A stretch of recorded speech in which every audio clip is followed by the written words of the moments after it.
नमस्कार मित्रांनो, आज या मालिकेमध्ये आपण पाहणार आहोत सावली, अबीर, ओवी तिघजण कॉम्प्युटरवर म्हणजे फॉर्म भरत असतात, माहिती मिळवत असतात. आधीच टेन्शन आलेलं असतं, सावलीला काही चुकायला नको, रिजेक्ट वगैरे व्हायला नको. हे डोकं घालून अगदी तिघजण बसलेले असतात. तेवढ्यात सारंग गुपचूप येतो आणि झालं का तयारी असं विचारतो. हे टणकन अशी उडालेली असतात. सावली तर इतकी घाबरते, काय सुपर हिरो, घाबरलो ना रे आम्ही. तर सारंगकडे बघत असते. सारंग म्हणतो सॉरी सॉरी आणि अबीर एकमेकांकडे बघतात. सावली आणि सारंग एकमेकांकडे बघत असतात. का तयारी पंढरपूरला जायची नाही, फॉर्मच भरती अजून. एकटक या सावलीकडे बघत असतो. सावली म्हणते संपूर्ण महाराष्ट्रातून कितीतरी बालक आले, इतके बस. त्यामुळे ओवीचा नंबर लागणार की नाही जरा अवघड आहे. संधी मिळेल की नाही माहित नाही हो, टेन्शन आलंय मला. तो लिहून घे, तू टेन्शन घेऊ नको. ओवीला संधी मिळणार म्हणजे मिळणार. म्हणते मला जर गाण्याची संधी मिळाली तर सगळे एकत्र पंढरपूरला जाऊया, खूप मज्जा येणार बरं. म्हणते हो हो हो. सावली इतकी खुश असते. सारंग, सावली खुश आहे म्हणून सारंग खुश झालेलं असतं. इकडे आता ही जी मोनिका असते ती भैरवीकडे आलेली असते. भैरवीजी जोर जोरात ओरडत असते. भैरवी म्हणते मार्क, बाहेर मोनिका आलेली दिसते. म्हणते मार्कला भैरवी जे आहेत ना, मार्क म्हणतो आहे ना, मला खूप अर्जंट बोलायचं, त्यांना जरा बोलवतो का प्लीज. त्या जरा बसा, तुम्ही येतील त्या. मी म्हणते इरिटेटिंग मोनिका का आली, आता हिचं काय काम आहे माझ्याजवळ, हकलून द्यायला लागणार आहे तिला का. आय एम सो सॉरी, महत्वाचं काम होतं म्हणून मी आले. खूप घाबरायला झालं, कळत नव्हतं मी काय करू आणि तुमच्याकडे आल्याशिवाय पर्याय नव्हता म्हणून मी आलीये. खूप काळजी वाटते हो भैरवीजी म्हणून मी आलीये.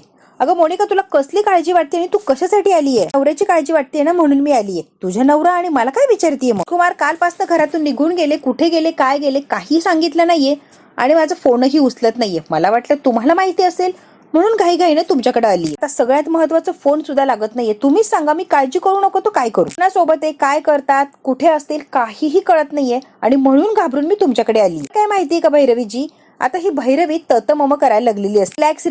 रिलॅक्स मोनिका. कसं माहित असणार आहे राजकुमार कुठे असणार आहे, सांग बरं तू. कुठेतरी असणार ना, मला कसं माहिती ग. माझा फोन उचलत नाहीये, कदाचित मित्रांकडे पार्टी वगैरे करायला गेला असेल आणि तो माझा फोन उचलत नाहीये ना, म्हणून घाबरून मी तुला फोन करणार होती की तो राजकुमार माझा फोन का उचलत नाही. बरी सापडेल मार्क, राजकुमार कुठे लवकरात लवकर तपास लावायचा आहे. म्हणते मला असं वाटतंय ना भैरवीजी, खंड्याला शोधण्यासाठी ते घरातून गेले किंवा खंड्या त्यांना सापडला असणार आहे म्हणूनच ते गेलेत. पण त्यांनी काही सांगितलं नाही, काय नाही, आणि म्हणूनच मला भीती वाटते. त्याचा पत्ता लागलाय त्यांच्या हाताला, त्यामुळे ते खंड्याकडेच गेलेले असते. रवी म्हणते याचा अर्थ खंड्या सापडलाय हे मोनिकाला अजून सांगितलेलं दिसत नाहीये राजकुमारने, म्हणूनच मोनिका इकडचं तिकडचं बोलतीये. तिला परफेक्ट असं काहीच माहित नाहीये. त्याचा एका अजूनही माझ्याच ताब्यात आहे. ती म्हणतो परवा जायचंय, परवा माझी परीक्षा आणि परवाच कार्यक्रम. तू सांग बरं कसं करायचं. कसं येऊ तुमच्या सोबत, सांग बरं. विसरलं ना मी. तू काळजी करू नको, मी बघेल. अबीरला काळजी आहे, त्याचा अभ्यास घ्यायला लागतो, तो करतच नाही. ओके अभ्यास ते हो ना घेताल ना तुम्ही. म्हणतो ओवी चला आता घरी जाऊ, काल राहिली ना, आज घरी जायचंय.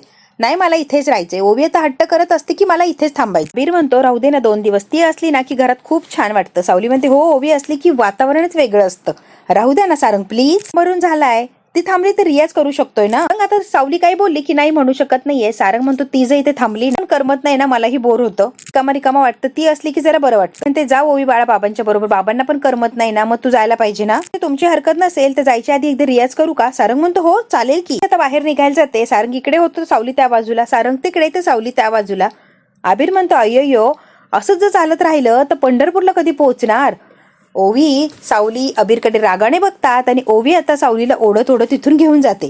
काय चाललंय तसं त्यालाच कळत नसतं, अगदी गोंधळून गेलं असतो. आता मोनिका म्हणते खंड्या, काय खंड्या बिंड्या मला नाही माहिती. अजून काही तपास लागला नाहीये, मग राजकुमार कुठे गेलाय. सगळे मिळून शोधतोय खंड्याला, सापडलाय अजून तो. सापडेल तो तरी कुठे जाणार आहे. तू अजिबात काळजी करू नको. राजकुमारचा काही जरी तपास लागला तर मी तुला सांगणार म्हणजे सांगणार लगेच. तू मोनिका आता काही कळालं तर मी सांगेन तुला. मोनिका म्हणते ठीक आहे, नक्की सांगा. आता जाता त्या रूम मध्ये कोण झोपलंय ते चेक करत असते. खंड्याला झोपवलेलं असतं आणि तिथून जवळून असं गेलं की लगेच दिसतं की कोणीतरी झोपलंय, म्हणजे पेशंट तिथे. जातो आणि पडदा अजून ओढून घेतो, कोणीच नाहीये, मांजर वगैरे आली असेल. म्हणते राजकुमार बरोबर काही कॉन्टॅक्ट वगैरे झाला तर नक्की सांगा मला प्लीज. म्हणते हो लगेच सांगते तुला. राजकुमारचं काहीही कळालं की लगेच तुला सांगते मी, डोंट वरी मोनिका. कॉफीसाठी विचारलं असतं पण सॉरी, मला जरा अर्जंट एका मीटिंगसाठी निघायचंय, नाही तर तुला मी नक्कीच चहा कॉफीसाठी विचारलं असतं. आय एम सॉरी मोनिका भेटू आपण परत. मार्क मी सांगितलं होतं याला इथे ठेवायचं नाही, तुला कळत नाही काय रे. मोनिका गेल्या भैरवी चिडलेली असते आणि मार्कला आता रागावत असते. राजकुमारने सांगितलं इथेच ठेव म्हणून, तर तेथे जाता भेटता यावं म्हणून. राजकुमार कोण आहे रे. असे की राजकुमार बॉस आहे. मी सांगितलं ते ऐकणार की राजकुमारचं मी सांगते तसं ऐकायचं, याला समोर ठेवू नकोस. त्याला सुद्धा संशय आला माहिती का तुला. त्याच्या आता इथून हलवायचा त्याला पटकन. लगेच गेलेला असतो आणि आता राजकुमारला हलवण्यासाठी तयारी करतो. खंड्याला हलवायचं असतं, कारण राजकुमारच्या सांगण्यावरून समोरच ठेवलेलं असतो, त्याला समोर ठेवायचं नाहीये. तर भैरवी म्हणते मी सांगितलंय त्याप्रमाणे इथून पटकन दुसरीकडे त्याला शिफ्ट करायचंय. आता सारंग बोर झालेला असतो, कारण ओवी आणि सावलीचा रियाज चाललेला असतो आणि सारंगकडे काहीच नसतं, तो अगदी बोर होतो. तेव्हा आता अभिर आलेला असतो, माझ्याकडे एक ना प्लॅन आहे सुपर हिरो. सारंग म्हणतो कोणत्या गडावर जायचंय? नाही हो, गडावर जायचं नाहीये, मी काय सांगतो ऐकून तरी घ्या. कार्यक्रम परवा दिवशी रात्री आणि माझी परीक्षा पेपर दुपारीच संपणार. मग दुपारी पेपर संपला की आपण जाऊया की, आपण जाऊ की पंढरपूरला. सांगायचं सुद्धा नाही, आपण गुपचूप जायचंय. तो पंढरपूर कुठे आहे माहितीये का रे तुला? लगेच निघायचं आणि लगेच पोहोचायचं ना, पुण्याच्या पुढे पंढरपूर. म्हणतो अबीर हिरो तो काही करू शकतो, बरोबर ना? मग कशाला टेन्शन घेताय? चांगली रे सरप्राईज द्यायची, आपण जाऊच या, यांना सांगायचंच नाही. आता तिलोत्तमाला फोन आलेला असतो, तिलोत्तमा घाईघाईने येते आणि फोन बघते. सांगण्याचं काही विचार केलाय की नाही गे तिलोत्तमा? माझ्याकडे ना भैरवी दुसरा पर्यायच नाहीये, बरोबर ना? माझ्याशी माझ्या कुटुंबाशी भूतकाळात इतकी वाईट वागली ना भैरवी की ते मी विसरू शकत नाहीये. आता माझा तुझ्यावर अजिबात विश्वास नाहीये, तुला आत्ताच सांगते भैरवी. त्याला प्रूफ करून दाखव, तेव्हाच कुठे विश्वास ठेवू शकते मी, कळतंय का? तिलोत्तमा, जगात तुझ्या आणि माझ्या मैत्रीपेक्षा जास्त कोणतीच महत्वाची गोष्ट नाहीये आणि ती मैत्री मला गमवायची नाहीये. तू सांग मी काय करू आणि कसं करू, मी सगळं करायला तयार आहे. तू म्हणशील ना तिलोत्तमा ते करायला मी तयार आहे. काय करू की जेणेकरून माझ्यावर विश्वास बसेल तुझा, तू विश्वास ठेवू शकतील असं काय करू सांग की? ठीक आहे, मी म्हणशील तसं ऐकायला तयार आहे ना? हो. यंदा वारीमध्ये अंध मुलांसाठी गाण्याचा कार्यक्रम ठेवलाय, मोठा कार्यक्रम आहे. त्यासाठी छोटी छोटी मुलं स्पर्धक म्हणून बोलवली आहेत. जो उत्तम गाणार तो विनर ठरणार आहे आणि त्यासाठी ओवी सुद्धा येणार आहे, म्हणजे सारंगची मुलगी, आणि तिला आणणारे सावली. म्हणते म्हणजे सावली या वेळेला वारीत गाणार आहे? तिलोत्तमा म्हणते नाही, ती नाही गाणार आहे, तिची शिष्या ओवी ना ती गाणार आहे वारीत. भैरवी म्हणते मग काय करायचंय? कडे एक काम मी देऊ शकते, तेवढे तू करच. पर्यंत कॉन्टॅक्ट आहे की अमेरिकेत गेल्यावर सगळंच विसरलीस वाटतं का तिलोत्तमा? मी गेली म्हणजे सगळं संपवून थोडी गेलीये, परत यायलाच गेली होती ना. गेले म्हणजे पंख छाटले असं वाटतंय का तुला? असं काहीच नाहीये. रवी वजे अमेरिकेला जाऊन किती पटीने ताकदवान झाली तुला त्याचा अंदाजच नाहीये. एक मामोलीचं कॉन्ट्रॅक्ट आहे ना, म्हणजे काय सावलीला ते मिळून येईल असंच तुला वाटतंय ना? गुरुकुल तर्फे भरलंय तिने, ते कॅन्सलच होणार. तिचं जे कॉन्ट्रॅक्ट भरलंय तिने, जे काही करणार आहे ना ती सगळ्या मुलांना घेऊन कार्यक्रम, तो कॅन्सल म्हणजे कॅन्सल. कॉन्ट्रॅक्ट सावलीला मिळता कामा नाही, कळतंय का? लक्षात ठेवा भैरवी, शब्द दिलायस तू, ते तिला मिळता कामा नाही. तुझ्या कुठल्याही माणसाला मिळू दे, पण ते सावलीला मिळता कामा नाही. तिला हरलेलं बघायचंय मला. खाली मान घातलेली सावली हवी आहे, वर तोंड करून माझ्याकडे बघणारी सावली नाही बघायची, हरलेली सावली बघायची. परीक्षा आहे असं समज. हे काम भैरवीच्या डाव्या हाताचं मळ आहे. नाही कॉन्ट्रॅक्ट तिला मिळणार. सावलीला शब्द आहे माझा, नाही म्हणजे नाही. नाही मिळणार तिला, मी मिळूच देणार. त्यालाच मिळेल, शब्दही लिहून घे. तिच्या कॉन्ट्रॅक्ट पेपरला कचऱ्याची टोपली कशी दाखवायची हे भैरवीचं काम. मग काम झाल्यानंतर दिलेला शब्द विसरायचा नाही. भैरवी जे म्हणते ते आणि अगदी तसंच करायला लागणार. तिलोत्तमा म्हणते मंजूर, आता बाय. आणि आता फोन बंद झालेला असतो. सावली इकडे टेन्शन मध्ये असते, खूप खुश असते की ते टेंडर आपल्याला मिळणार म्हणजे मिळणार असं फोनवरती बोलत असते. तेवढ्यात काय आलेली असते, टेंडर ओपन झालं तर तुला मिळणार ना ग सावली, टेंडर ओपन झालंच नाही तर तुला कुठून मिळणार. आता फोनवर बोलत असते, माघारी बघते तर काय भैरवी उभी असते तिच्या तिथे. म्हणते माई तुम्ही इथे काय करताय? आणि अचानक हा शब्द किती छान वाटतो का तुझ्या तोंडून ऐकायला. शेवटी संस्कार बोलतात. ते काय काम आहे आणि काय काम काढलंय माझ्याकडे येण्यासाठी, कळेल का? त्या जुगलबंदीचं आव्हान दिलं होतं, विसरलीस काय गये? तू काहीच रिॲक्शन दिलेली नाहीये का ग? विसरलीस की काय? तर राहून स्वतःला विजयी घोषित केलं की काय? मला कोणत्याही आव्हानाची गरज वाटत नाही आणि मला काही करायचं सुद्धा नाहीये. माझं काम, माझी कला हीच माझी ओळख. मान्य कर, तू हार मांडलीस म्हणून स्पष्टपणे मान्य कर. मी तुम्हाला होतं माई, तुम्ही नाही. म्हणते मी कधीच हरलेलं नाही, उगाच मला हरवू नकोस. त्या अंध मुलांच्या कार्यक्रमासाठी टेंडर भरलं होतं, बरोबर ना? मागे घ्यायचा, काही झालं तरी मागे घ्यायचं. 8 वाजले, टेंडर मागे घ्यायची वेळ 9 वाजेपर्यंत आहे आणि तू टेंडर मागे घे, अगदी सहज आणि शांतपणे तुला सांगते मी. टेंडर मागे घेऊन टाकायचा, कळलं का? अजिबात काही शहाणपणा करायचं नाही. म्हणते माई तुम्ही माझ्या गुरु आहात म्हणून आतापर्यंत गप्प होते किंवा संयम पाळला होता. आदर करतेच मी, त्याबद्दल वादच नाही. माझी शेवटची कसोटी आता माई, पुढे माझ्या आयुष्यात माझ्या कामात अडथळा आणणं बंद करा. काय सांगती? अडथळा आणणं बंद करायचं माझ्या आयुष्यात किंवा माझ्या कामात.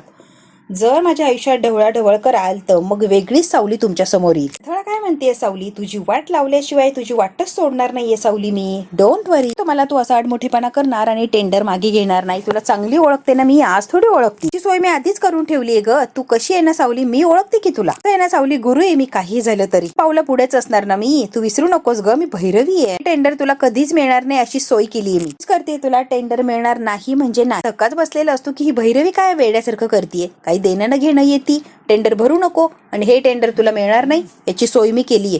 हिला कळतच नाही नेमकी काय आणि कसं चाललंय हिचं. आता सारंग ओवीला तयार करत असतो आणि ओवी काय शांत बसत असते, सारखी हलत असते. तिकडे टेन्शनमध्ये असते, इकडे सारंग आता ओवीला तयार करत असतो. बाबा पंढरपूरला जायला किती वेळ लागतो? सारंग म्हणतो लागतो की थोडा वेळ लागतो. माणसं येणार का ग? का रे? स्टेजवर गाणं गात असताना खूप लोक असणार आहे. बाबा तुला माहिती ना मम्मा, तू नसला की मला भीती वाटते. तू चल ना प्लीज. चलास की मला थोडी किंमत मिळते. तुला हिंमत म्हणायचंय का? तेच ते हिंमतच म्हणायचंय मला. कसं रे? हिंमत आणि किंमत वेगवेगळे शब्द आहेत. तर मिळू दे मग बघूच की. लगेच कुठे स्वप्न रंगवतीये? पंढरपूरच्या स्टेजवर जाऊन लगेच नाचायला लागली. जरा थांब बाबा, टेंडर आपल्याला मिळणारा. जगन्नाथजींसारखं भविष्य लिहितीस काय ग? सारखं भविष्य लिहिशील का? जगन्नाथजी, अबीर सारखं त्या अबीरला का चिडवतोस? चिडवणार म्हणजे चिडवणार त्या अबीरला मी. तुला काय होतंय ग? मी उद्या दुपारी कळलं की मग बघू आपण. आलेली असते. अगं ओवी चल, करायला यायचंय ना, चल पटकन. सारंग म्हणतो जा जा जा पटकन जा. ही ओवी कधी बसलं पूजा करायला लागली. आता अमृताच्या सोबत देवघरात आलेली असते आणि गणपती बाप्पाच्या समोर उभी असते. देव बाप्पाला आता ती मला टेंडर मिळू दे म्हणून प्रार्थना करणार असते. देव बाप्पा प्लीज प्लीज हे टेंडर सावली टीचरला मिळू दे. सावली टीचरने वारीसाठी जे गाणं ठरवलंय ना ते तुला पण खूप आवडणार आहे. प्लीज गणपती बाप्पा मिळू दे तिला टेंडर. जे हवंय ते मागितलेलं असतं. तिला म्हणते एवढं वेळ काय मागितलं ग तुझ्या गणपती बाप्पाकडे? अगं काकू 2 वाजता विठू माऊलीकडे थोडीशी प्रार्थना कर की टेंडर सावलीलाच मिळू दे, म्हणजे सावलीला मिळालं की मला गाणं गाता येईल. ते जा ओवी, आजीला प्रसाद नेऊन दे. ओवी म्हणते मी नको, मला ती रागवते. अगं जा, काय नाही बोलणार, जा घेऊन. तेव्हा म्हणते अमृता हे छोट्या मॅडम पूजा करायला काय भानगड आहे? अमृता देवघरात बसलेली असते आणि तिलोत्तमा जराशी लांब उभी असते. तिला खूप आवडतं पूजा वगैरे करायला, ती करत असते. म्हणते आई तिचा खूप महत्वाचा दिवस आहे आज, टेंडरचा निकाल लागणार आहे ना, त्यासाठीच देवाकडे आली ती रिक्वेस्ट करा. तेव्हा आता हसत असते, ओवीशी गोड गोड बोलत असते, पण मनातून वेगळंच काहीतरी चाललेलं असतं. कपटीपणा करत असते ही तिलोत्तमा. ती म्हणते आशीर्वाद हवाय तुला? सावली आणि सारंगला एकत्र आणण्याचा जो घाट घातलाय ना ओवी, तो कधीच मी पूर्ण होऊ देणार नाही. त्या दोघांना काही झालं तरी मी एकत्र येऊ देणार नाही म्हणजे नाही.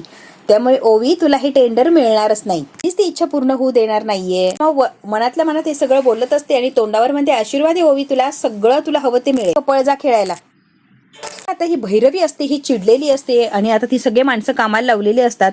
मला कुठल्याच बाबतीत काहीच हलगर्जीपणा चालत नाही. मला जे हवंय ते पाहिजे म्हणजे पाहिजे, कुठल्याही परिस्थितीत. फक्त रिझल्ट हवेत, कळतंय का? एक्सक्युजेस अजिबात नकोय. तुझा माणूस असतो तो म्हणतो मॅडम संपूर्ण फिल्डिंग लावली आहे, डोंट वरी, आपल्याला हवंय तेच होणार आहे. एनवेलप इने जो फॉर्म भरलाय ते टेंडर टेबल पर्यंत गेलंच कसं? टेबल पर्यंत जायलाच नको होतं ना, म्हणजे मिळालं नाही मिळालं संबंधच नसता आला. ते टेबल पर्यंत गेलंच कसं? भैरवी तर लोकांच्यावर इतकी चिडलेली असते. काहीही करून सावलीला ते टेंडर मिळू नये यासाठी ही भैरवी धडपड करत असते. ऑनलाईनमुळे फारच अवघड झालंय. सगळ्या गोष्टी अगदी क्लिअर असतात ना, त्यामुळे काहीही असं लगेच बाजूला करणं अवघड आहे. पहिले फाईल्स होता तेव्हा फाईल्स गायब केली की होऊन जायचं. आता तसं नाही, ऑनलाईनमुळे सगळंच काही रेकॉर्ड असतं. आपण सहजासहजी काहीच करू शकत नाही होत. मॅडम म्हणते बाय चान्स मला डावलून जर सावलीला सिलेक्ट केलं तर केवढ्याला पडणार? त्याप्रमाणे 0 बजेट टाकलं होतं मी. काय बोलताय तुम्ही? कुठे ती सावली? कुठे? तिची निवड कोण करायला लागलं? जगन्नाथजी आणि सावली बोलत असतात. सावलीला खूप टेन्शन आलेलं असतं, कारण 2 वाजता टेंडरचा निकाल असतो. बाबा काय होणार आहे? जगन्नाथजी म्हणतात इतकी वर्ष झालं तू विठुरायाची सेवा करती आणि 1 रुपया सुद्धा घेतलेला नाहीये. तुझी जी सेवा व्हायला जाणार नाहीये, ते आयोजक सुद्धा तुला लक्षात ठेवतील की सावली? असं कसं? तुला मिळेल, डोंट वरी, काळजी नाही हो बाबा. तुझं एक फोन केला ना तर कुणाच्या बापाची हिंमत नाहीये टेंडर तुला मिळू नये यासाठी. तुला मिळणार म्हणजे मिळणार. एक फोन केला की टेंडर तुला मिळेल. करू का सावली? फोन करू नका, जे काय होईल ते व्यवस्थित. आपल्याला काही करायचं नाहीये बाबा, आणि व्यवस्थित मार्गानेच व्हायला हवं. आपल्याला काहीच पॉलिटिक्सपणा करायचं नाहीये. रंग आलेला असतो. बरोबर बोलली सावली, जे काय करायचं ते प्रामाणिकपणेच करायचंय. तिची भक्ती निष्ठा आहेच की, त्याच्या जोरावर आपल्याला टेंडर मिळणार यात काही शंकाच नाही. टीचर बाबा बरोबर बोलतोय, टेंडर आपल्यालाच मिळणार, डोंट वरी. फोन येईना काही सांगता येत. इकडे आता तिलोत्तमा वाट बघत असते, टेंडर कधी मिळणार? सावलीला टेंडर मिळालं नाही, हा फोन कधी येणार? तिलोत्तमा फार टेन्शन मध्ये असते. इकडे अमृता प्रार्थना करत असते की सावलीलाच टेंडर मिळू दे विठुराया. सारंग, सावली, अबीर, ओवी, जगन्नाथ सगळे त्या एका फोनची वाट बघत असतात की टेंडर कुणाला मिळणं बरोबर 2 वाजता कळणार असतं. ते भैरवी तिच्या माणसांना घेऊन बसलेली असते, कारण तिला कोणत्याही परिस्थितीत ते टेंडर मिळवायचं असतं म्हणजे असतंच. सावलीला ते कधीही मिळता कामा नये यासाठी धडपड करत असते. टेन्शन मध्ये असतात, आपापल्या परीने विचार करत असतात, वाट बघत असतात. कधी टेंडर 2 वाजतात आणि कधी टेंडर कुणाला मिळालं हे समजतं. रवीला फोन आलेला असतो, 5 लाखांपर्यंत लोन मिळतंय, हवंय का? भैरवी इतकी जोरात किंचाळते, शटअप कर, फोन बंद. फोन आलेला असतो की सावली बोलती का? सावली म्हणते हो, गुरुकुल कधी सुरू होणार आहे ते विचारायचं होतं. एवढे सगळे टेन्शन मध्ये असतात, यांना वाटतं की टेंडर मिळालंय म्हणून फोन आलाय. आता यांचा मूड अप झालेला असतो. आता सगळे जिकडे तिकडे गेलेले असतात. परत म्हणते बाबा 2:30 वाजले, थांबून उपयोग नाही, टेंडर नाही मिळालंय आपल्याला. जगन्नाथजी म्हणतात थांब थोड्या वेळ वाट बघू. नाही बाबा नाही मिळणार आहे, वाट बघू बाबा, 2:30 वाजले, आता कसली वाट बघताय तुम्ही, द्या विषय सोडून. आपल्यावर कस काय रुसेल ग आई, तू तरी काय निगेटिव्ह विचार करते. अबीर सावलीची समजूत घालत असतो की टेंडर आपल्याला मिळणार आहे, थांब तू, फोन हा आपल्यालाच येणार आहे. मनापासून आणि प्रामाणिकपणे प्रयत्न केलेत, कुठे काही केलंय का, कुठे काही वापरली का ओळख, नाही ना, मग टेंडर आपल्याला मिळणार म्हणजे मिळणार, कारण तो विठुराया आहे ग, प्रामाणिकपणालाच महत्व देतो ना. नाहीये टेंडर आपल्याला मिळणार आहे. जी म्हणतात विठुराया जे काही आपल्याबद्दल करतो ना ते चांगलंच करतो बाळा. म्हणतात कॉन्ट्रॅक्ट जर मिळणार नसेल तर त्यामागे सुद्धा विठुरायाची काहीतरी वेगळी योजना असेल ना, म्हणूनच मिळणार नसेल, आणि मिळणार असेल तर त्यामागे काहीतरी चांगलं असणार. म्हणतो सावली सेवा करायची, मग या सगळ्या गोष्टींचा कशाला विचार करतीये. हो पण एखाद्या गोष्टीसाठी मनापासून प्रयत्न करतो तेव्हा मनाला हुरहुर लागतेच ना हो. असं कसवार्थ सेवा दुसरी कोणी केली तर काय करायचं सारंग, तुम्ही सांगा बरं. तुम्ही आल्या होत्या काल, तुला हे टेंडर मिळूच देणार नाही म्हणून धमकी देऊन गेल्यात, चॅलेंज देऊन गेल्यात. खात्री हे टेंडर त्यांना मिळालं असणारे, आपल्याला मिळणं इम्पॉसिबल. जगन्नाथजी म्हणतात शक्यच नाही, भैरवी वजेला टेंडर मिळणं इम्पॉसिबल आहे. कुणाला तरी मिळेल पण तिला मिळणार नाही. सावली तू टेन्शन घेऊ नको, सेवा निस्वार्थ असू शकत नाहीये, बरोबर आहे की नाही सारंग. सारंग म्हणतो हो अगदी बरोबर आहे. सुद्धा सावली बरोबर थांबलेला असतो. बघू आता सावलीला टेंडर मिळणार की नाही मिळणार. खूप मोठं टेन्शन आलंय अगदी सगळ्यांनाच. सावलीला जर टेंडर मिळालं तर खूप आनंदाची गोष्ट असणार आहे, आणि भैरवीला जर मिळालं तर खूप दुःखाची गोष्ट असणार आहे. बघू आता आनंद होणार आहे की दुःख, हे बघायचं असेल तर बघायला लागणारे पुढचा भाग. हा भाग इथेच संपतो. व्हिडिओला लाईक, शेअर, सबस्क्राईब नक्की करा. धन्यवाद मित्रांनो.